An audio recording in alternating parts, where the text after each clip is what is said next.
Well, that conservative religious train is continuing to drag us back into the Stone Age. Now it's happening with conversion therapy. Yeah, I thought that that was kind of debunked at this point, that it didn't work. And guess what? It doesn't.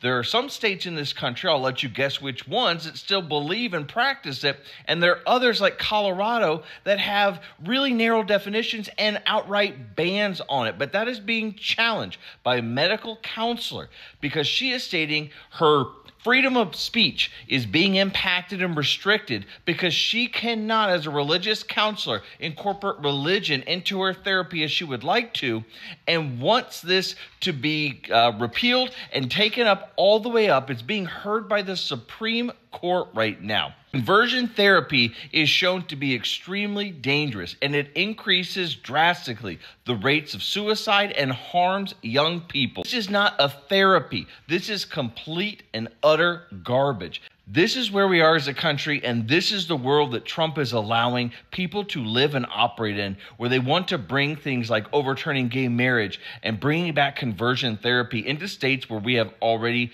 banned it. And if this happens, there are about 22 states that have banned it and 5 more that have strict regulations around it. If this happens, this could open up a world of hurt on the LGBTQ community and introduce more states that have already done away with it to bring things back, like debunked conversion therapy.